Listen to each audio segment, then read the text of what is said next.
Well, hello there, book sniffers. Today we are going to be talking about hatching a captivating narrative.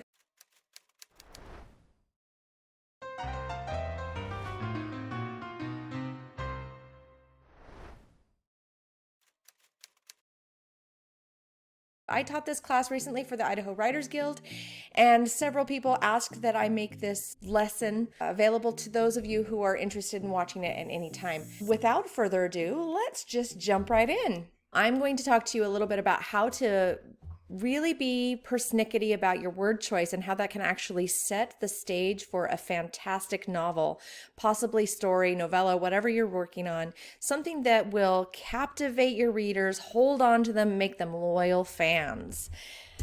All right, so the little bit about me, I am a little weird. I have 3 kids, too many schnauzers, and a boxer, and a husband who worships the ground I walk on. I love my family, and it has extended beyond this, of course, to friends and other family members, and I'm just really grateful for all of them and the experiences that I've had because of them. In my business, I've been editing for over a decade, and I'm a member of the Idaho Writers Guild. I'm a member of the American Copy Editors Society, the Idaho Editors Writers Association, and the Northwest Editors Guild. I have over 25 years of experience in business. I have a background in healthcare, special needs, health, fitness, tree care, media, business administration, and overall in general life.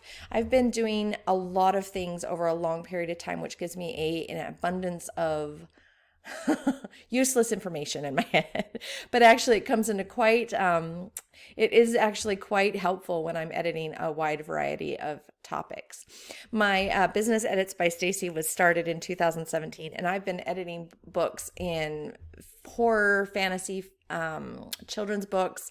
I've done some mystery thrillers, and I love my YA authors. I also have been doing a lot of nonfiction lately, so I really enjoy my variety of authors and their experiences that have taught me so much. All right, so I'm going to start off with some harsh reality. This is a quote from Stephen Pressfield's book, Nobody Wants to Read Your Beep. In the real world, no one is waiting to read what you've written. I know, it's shocking, but it's true. Nobody is waiting to read what you've got. Nobody's sitting in the wings going, oh my gosh, I wish that Harold would hurry up and put that book out because I have my life will not be complete until I read his story. What they're going to expect from you is something compelling that they're going to not want to miss out on. And so it's your job to do 2 things. You need to streamline your message, make it clear, concise, and direct, and make its expression fun, witty, exciting, thrilling, sexy, scary, or informative. They need to be given something that they didn't have before, and that is your job as an author to provide. So they would feel absolutely nuts if they chose not to read your book. You've got to create that product. So that's your job. I'm going to go ahead and share this clip from Jerry Seinfeld. It's on YouTube if you want to watch it on your own. And being married is also something, never imagined it, love it. Wonderful thing. I love my wife. She's the most wonderful girl in the world. But there are certain things. What is the problems with the male and the female living together in the house? The big problem that I see, and I think a lot of men in the audience will understand this, if you live with a woman, the problem is a tone of voice problem. When I was single, I was not aware that I have many different tones. I have since learned that not only are there many different tones, I am often speaking in the incorrect tone.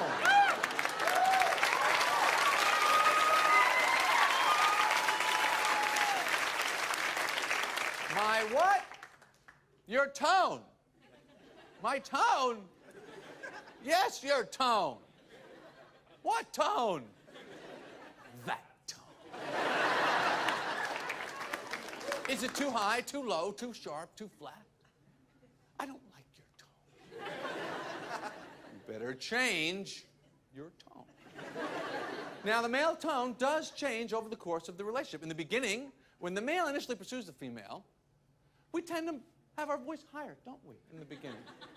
You we tend to talk like this because it sounds a little more vulnerable, a little sweeter. And, Chinese food or Italian sounds great. Or we could take a drive and go for a walk. But then the relationship gets a little more comfortable. The male voice starts to come down here. This tone here. You hear this one? This is the one they don't like. They like the higher tone because it makes them think that he will fit in well with the other little stuffed animals on it.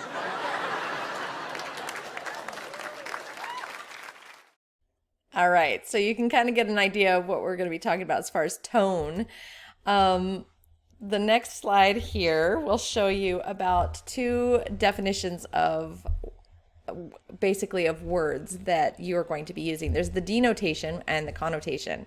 The denotation is the literal meaning. It's what the word is defined as, and there are often many definitions of a word. So make sure that you understand the context in which you're using the word and the definition of that word in that context.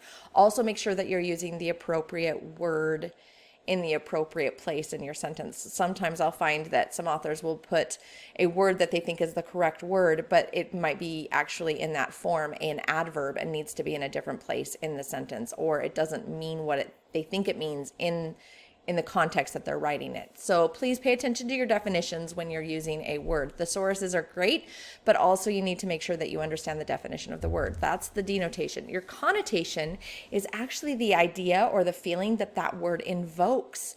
It is the tone in which you are applying that word. And for example, I can show you that the word home can mean multiple things. In this context, home could mean just the place in which people reside.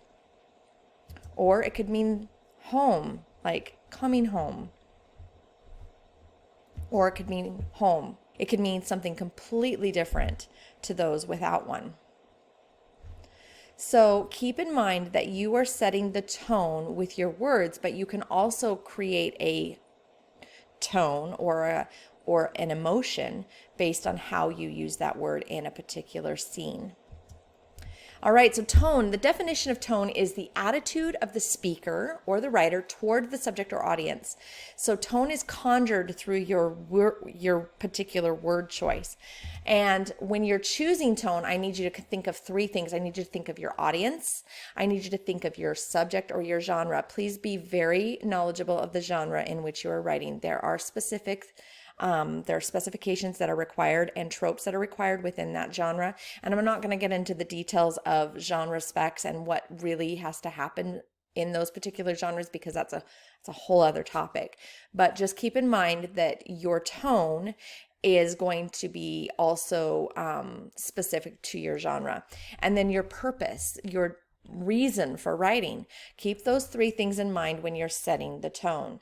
And so, one of the great writers of our time, Neil Gaiman, has written a book called Coraline. If you haven't heard of it, it's a fantastic book. I suggest you read it. But I found that this caption from this chapter was really great, and it helps illustrate my point about tone. He sets the tone based on his word choice. So listen carefully to the words specifically that conjure emotion in your own mind. The creature in the sack seemed horribly unformed and unfinished, as if 2 plasticine people had been warmed and rolled together, squashed and pressed into one thing. Coraline hesitated. She did not want to approach the thing. The dog bats dropped one by one from the ceiling and began to circle the room, coming closer to her, but never touching her. Do you understand there with that caption about tone and how he is setting a spine-chilling tone with the choices of the words and the placement of them in those sentences. So I want you to pay attention to that as we go forward and think about words that you believe would conjure feeling in your own writing. So how does the word choice change the meaning of these sentences? The first sentence says our boss and his. Now think about our boss and his employees would mean much more to somebody else if you said our boss and his minions. In fact, in your own mind, it should change the meaning of that whole sentence or that feeling that you are feeling when you hear that sentence. She's constantly trying to help. She's constantly trying to meddle. Do you feel the difference in your own heart and in your own perspective? My sister is always happily chatting would mean much more, or would mean a very different thing if you said my sister is always happily babbling. And then Neil is very reserved, or is Neil very antisocial? So do you see how the word choice can affect the feeling that is invoked? Here's a couple more examples. Our boss gave an impassioned speech about why our English teacher should study Shakespeare, or did he give a overzealous speech? Her face was pale and wrinkled. Well, that's very descriptive, but it also kind of just gives you a very non-feeling way about this woman, but it could also be her face was pale and worn with care. That says a lot more about her face, doesn't it? His clothing is trendy, or his clothing is stylish. Those could mean completely different things when you're writing context. All right, so now what I want you to do is I want you to pause the video, and I want you to take a minute, and I want you to write down a description of this scene. All right, when you're done, I want you to think about the words that you've chosen. Any of the verbs that you've chosen, any of the adverbs that you've chosen, any of the adjectives that you've chosen, do they set the tone? Did you write down something that evokes emotion? Or did you just write down the couple walked their dog down the green belt? How about this picture? Go ahead and push pause and write down a description of this scene. All right, did you write down something that invoked a feeling? Make sure that you're picking words that help people feel something. Here's the next one. Push pause and go ahead and write a description of this one. Make sure that you're picking words that invoke motion, that evoke a feeling, or make people understand the scene that you're trying to set, the tension that you're trying to build. All right, so vivid verbs, they are a big part of your writing. You can do so much with a vivid verb. In fact, it will eliminate the need to use an adverb. A vivid verb can invoke the tone, and it can also invoke a feeling of tension. It will help your readers more vividly see the picture you are painting. So it really helps the show don't tell thing here. Vivid verbs are verbs that provide more description and tone for the reader. So instead of saying she sat in the chair, could you change it and invoke something by saying she slouched in the chair, or she perched on the chair, or did she slump in the chair? These are 3 different words that mean sat, but also give you a lot better picture of what's happening. I want you to take this caption and I want you to pick out the words that jump out at you and invoke that emotion in you. Dense black smoke was leaping up to mingle with the steam from the river, and as the heat ray went to and fro over Weybridge, its impact was marked by flashes of incandescent white that gave place at once to a smoky dance of lurid flames. This is from War of the Worlds, and I want to see what you feel invokes or evokes emotion. What do you feel when you hear that the black smoke leaped to mingle with the steam? Do you hear the personification of the smoke? Do you understand that, like, it's almost like it's not meant to be mingling with the steam, or does it feel like it's dancing with each other? I love that marked is in there, marked by flashes. When you are in battle and you leave a mark, there is a wealth of meaning and depth to that word, especially here where it's marking the earth, marking the battle that is occurring. All right, this one. I love Brendan Mull, and this is one of my favorite books. It's called Fablehaven, and this is that's during a scene towards the middle of the first book. The maroon goblin cavorted around the room in a feral tantrum. tearing down bookshelves, upsetting toy chests, and snapping the horn off the rocking horse. It picked up Goldilocks's cage and flung it against the wall. The slender bars crumpled and the door sprang open. The terrified chicken took to an ungainly flight in a flurry of golden feathers. So, what are the words in this caption that help you feel emotion or paint the picture of what is going on this Midsummer's Eve? I hope there are some words there that you can take and use in your own writing to kind of maybe do the same thing, create the same tension.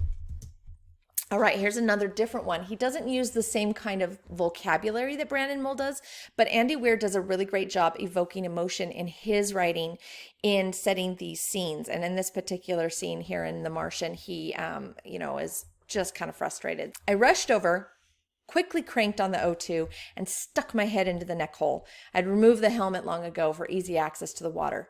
I breathed a bit until the dizziness faded, then took a deep breath and held it. Does that kind of give you some idea of how relieved he was to possibly get that oxygen? Also how frustrating it must have been to just kind of try to run and get that helmet on real quick. Stuck is a very good word here. He just stuck his head in that neck hole. So anyway, great book, great use of words, great use of vivid verbs.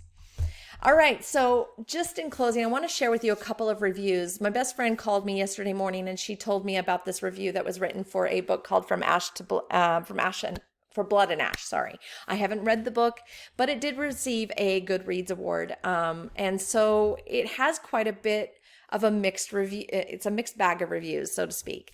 There's a lot of good reviews and then there's some bad reviews. But this review in particular, I wanted to point out that you don't want these kinds of reviews. This one said she really, really wants us to remember that she's a maiden. I can't count the number of times she said this to herself. I'm a maiden, the chosen. You don't have to repeat things over and over and over to your reader. Your reader is actually smarter than you give them credit for. Please trust them. Trust that if you've given information in the past and you're rehashing something in the future that you want them to remember. Oh, do you remember way back in that first scene that I told you about that thing? You don't have to do that. Please don't. If you have an editor, that editor should remove that and you should leave it out. It should not be there repeating over and over and over again. So another few things that she said. She says, I couldn't even enjoy this book as a guilty pleasure. It was just that bad. Ouch. The writing was terrible, some of the worst of any fantasy book I've ever read, and ellipses were abused terribly, commas were added in random places that made no sense. And again, grammar is something that you don't have to worry about in a first, second, third, fourth, 15th draft, but when you're ready to start thinking about publishing your work, please hire an editor. Please not just your next door neighbor who's an English major who thinks that they understand the English language. It is not just about English. It's about sentence diagramming. It's about not just placing a comma in a good place. It's also about context and understanding syntax. So please keep that in mind, that you hire a professional who understands your genre so that they understand the tone you're trying to set, and then they can help you with the word choice as well as those ellipses and commas that you want to put in there. And those stray semicolons that come out of nowhere and are usually in the wrong place. Read out loud. Let your ears hear what you've written. That is my number one tip trick. Read out loud. Another thing that she said right over here is that it is freaking irritating how correct he was. That is a sentence that was in the book. Here's the thing. The book was written in the past, and in the long enough past that freaking should not have been in there at all. This is not a book set in 2021. And honestly, I've seen this so many times where modern language sneaks into a period or historical fiction. Do not do that. Make sure that if you are going to write in the past, you understand what the language was in the past. It will immediately pull somebody out of your book and they will come back to reality super fast and close your book and put it aside. So make sure that you understand what you're writing and that language that needs to be included in there. That's word choice, people. And these are reviews that I've taken the liberty of taking from some of my clients. There's just a few here that I picked, but I loved these because for one on this top one, it says the descriptions were imaginative and the character very well developed. That was a really fun book to write. But again, it's one of those things where the word choice matched what was going on. The second one here, he actually thought this was a horrible review, my author. He thought this was terrible, that he got a 3 out of 5 stars. But when you read the review, you actually come to understand that this is actually a good review. It says, I'm really impressed with the talent showcased by Benjamin Vogt. And then it goes on to say that the dystopian future he creates is far more violent than I'm comfortable with. That was why he got 3 stars. And that may actually be a feather in his cap for another reader who is looking for a violent dystopian. So keep that in mind, that when you're writing and you get a negative review, that they're not all bad. Honestly, sometimes those bad reviews can be a good review for somebody else, and they will find that these reviews are helpful. This last one at the bottom was awesome. This was for a book that was written as a nonfiction that one of my clients wrote about his family and his tragic loss that they had and went through, and the depression and the survival that they've had since. And he also, right here, it says that the author's ability to explain the family story of growing up in a detailed account of family members' relationships with each other. It was well written and easy to read, that leaves one's self-thought on of their own family's histories and how quickly things change and with a slight distraction. So the reason I use these reviews is because, like I said, it's the word choices, it's the feelings that were evoked. It helped these people make a connection with those books. So that's what you want from your reviews. You want loyal fans that are going to continually seek to have those feelings conjured in their life. So the takeaway from this class, you can set the tone of your story and captivate your readers if you are fastidious about your word choice. Not just vivid verbs, but also make sure that you're picking nouns, adjectives, and adverbs that help your writing paint a picture and make your readers feel something. If you're using and tapping into the senses, you're going to actually make a connection, a brain connection with your readers, and your readers are actually going to bond with your book. There is science here, people. I would love to go into detail on all the studies that have been done regarding this phenomenon, but honestly, just take my word for it. There is a physical chemical bond that takes place between someone who understands and feels something for what you're writing. Do not write your story. Craft your story. Bring it to life with imagery.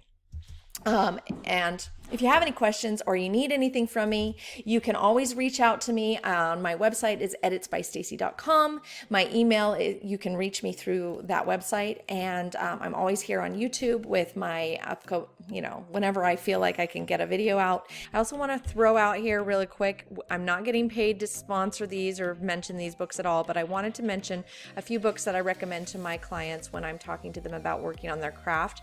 The first one is written by Stephen Pressfield. I quoted his book inside the class. It's called Nobody Wants to Read Your Bleep. It's a really good book. I would highly recommend it to those of you who are working on trying to find purpose in your writing and making sure that you hook your readers. Second one is a lot of you like to write fight scenes and action scenes. Please read this book, Fight Right, by Carla Hawk. It is amazing, and it actually will help you learn about wounds and what certain injuries can do to the body. It is vital that you understand the human anatomy if you are going to write a violent book. So I recommend that book.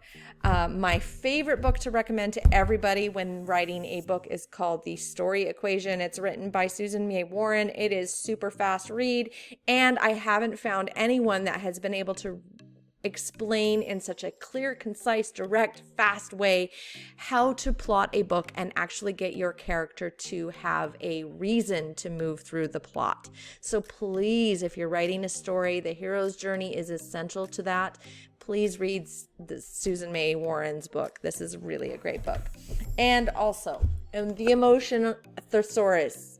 It is such a great resource. It was written by Angela Ackerman and Becky Puglisi. I hope I'm saying that right. Puglisi. Anyway, Sorry, Becca.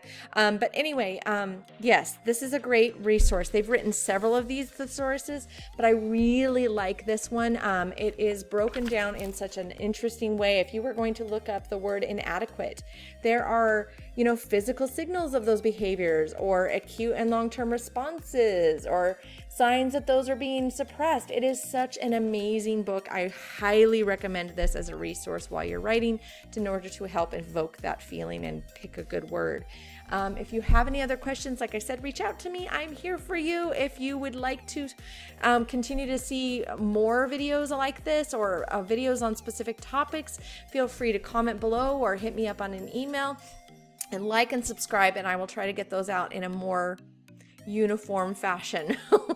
We'll see if work permits. I hope you guys have a great week and a great life. Write those manuscripts and keep that emotion high. We'll talk to you soon.